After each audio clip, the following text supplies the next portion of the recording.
Hey, what's up guys? This is Anthony from Anthony's Customs, and for this review we are looking at the DC Universe Classics Collect and Connect sized Doomsday, the Unleashed Doomsday that they lied about. And then they finally said, okay fine, we're going to sell it, which we knew they were going to originally in the first place.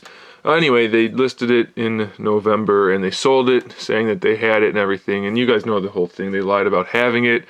Then they said they don't have it, we'll get it to you by Christmas. Then they're like, oh, it's not our fault, it's the docks. Maybe that's the case, I don't know. But here it is, middle of January, and now we finally have it. So, topic of much contention for this figure right here. Anyway, let's take a look at it. A lot of people were really pumped for it. I was one of those people. I like Doomsday. It's just kind of a cool looking character, even though it's also kind of goofy at the same time. I kind of like him. I have mixed feelings about this. We'll see. It's 9.5 inches tall to the top of the head.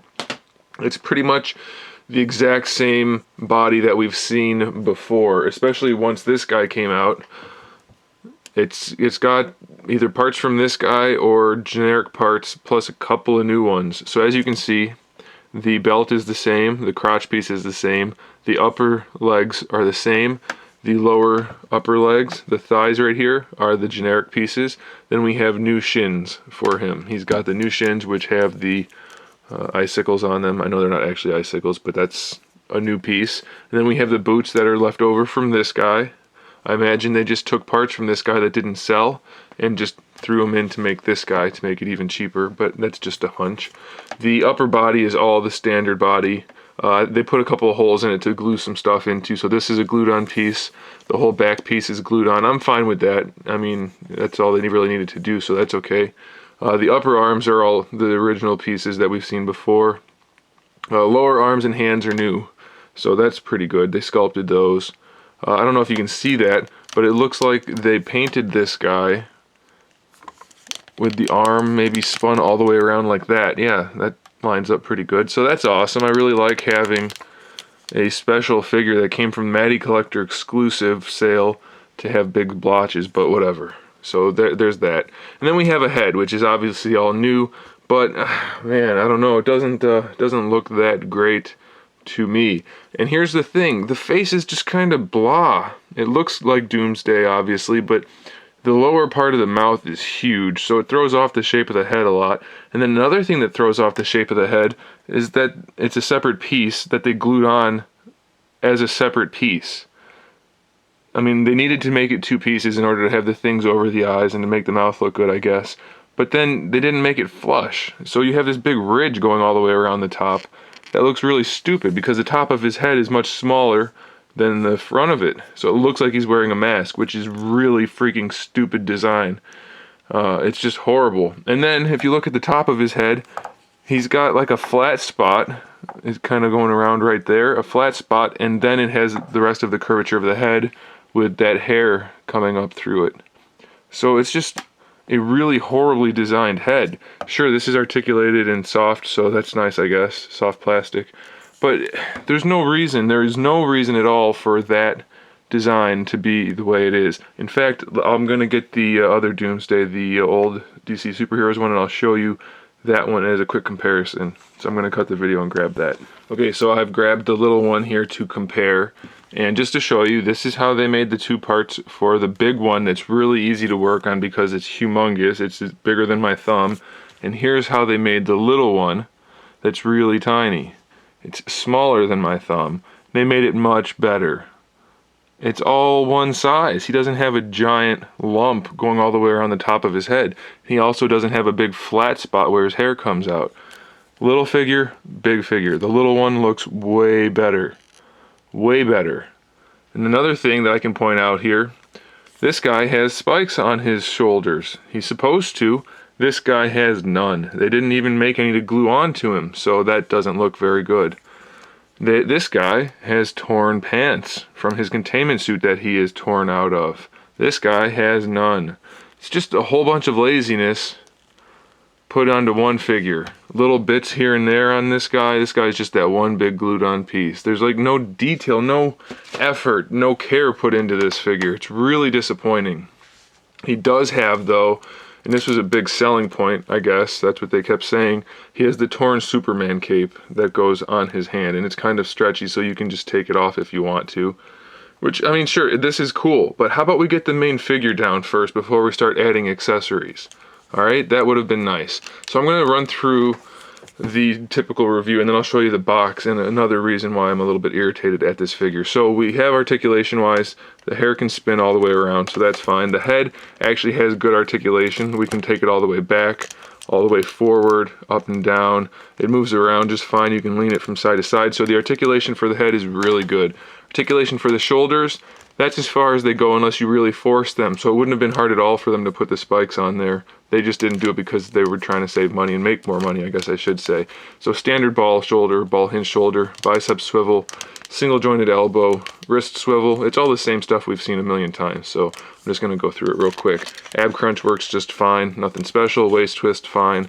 Hips are okay, they go out really far, but the ankle rocker is really minimal, so you're going to have trouble posing him nicely. And the hips are pretty loose also, especially for such a heavy figure. So that's whatever, I guess. They're okay forward and back, no problems there. We have a thigh swivel, single jointed knee, a shin swivel, which is pointless, but it's there, and a pretty decent ankle joint, just that the ankle rocker is pretty much useless. And especially since he can't close his legs all the way, the feet almost, actually not almost, if you have him standing like this, you cannot have his legs straight and his feet flat on the surface. You can see this one's going up there, and this one's not as bad, but the ankle rocker does not help it enough to make him stand flat. You have to bring his legs forward and bend his knees a little bit and get him to stand that way. So that's really disappointing. As far as the paint goes, there's technically shading on the gray part. It's really faint. You can only really tell that it's there when it's completely missing, so that's a little disappointing. They did do shading on the white parts with some blue, so that's okay by me, that looks good. There's shading on his shorts, so that's good. And there's a little bit of paintwork on the metal parts. So it's fine, it's not a bad figure, but it's another example of why Mattel keeps losing subscriptions and losing lines of figures. They're just dying off because they don't put any effort into it, they don't put any care into it. They keep trying to make as much money as possible. So that brings me to my last point for this review. Well, almost last. I'll go ahead and show you a quick size comparison. This is a standard DCUC Superman. This is Doomsday. Superman comes up to his ab crunch. Let me go ahead and just set him down. Doomsday does have his knees bent a little bit since he can't really stand nicely the other way. And this is a size, why can't Superman stand? Okay, there we go. So that's a size comparison. I'll put the camera down to eye level for Superman so you can see. I don't remember Doomsday ever being that much bigger than Superman, but that's not a real big deal just because, I mean, he's a big figure, so I knew that was going to be the case. And I don't really mind. It's okay, I just don't remember it. If that happened, then you guys can let me know. If it didn't, then you can let me know that too. It doesn't really matter, it's not a big deal. So there's that comparison. And let me show you my last complaint now, because they definitely saved a whole bunch of money doing things the easy way on this part of the figure. And let me show you where a lot of that money went, which I don't understand. This is the box it comes in, which is fine. He needed to come in a box, so that's no big deal. Obviously, I was expecting a big box, and that's fine. That's cool, he came in a nice big box. But inside this box is just wasted money that could have gone into making the figure good rather than making a fancy package. So we've got the box on the outside. Now we've got another two-part box on the inside. It's like they just wanted to throw money into the garbage.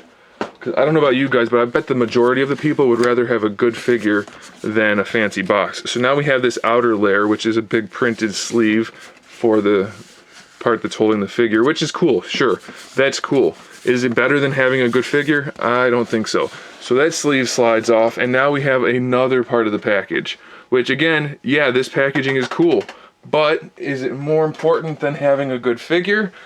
I argue that it's not.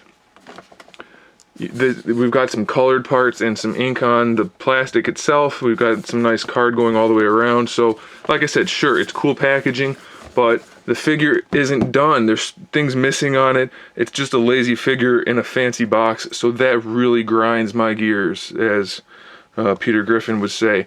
And I've also heard that a lot of people are getting two hands that are from the left hand, or two right hands, or two right feet. That's unexcusable or inexcusable. Which one is it? I don't know.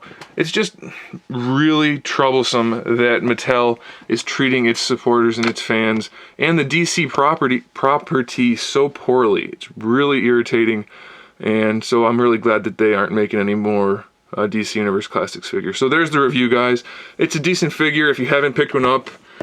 Decent as in it's not bad, but there's so much stuff that should have been done to it that wasn't, that it's really problematic. So anyway, if you want to get Doomsday in this size, then go ahead and get it. As long as he doesn't have 2 right feet or 2 right hands, you'll be okay with it. Just don't expect it to be great because Mattel cheaped out again, and so therefore it's not that awesome.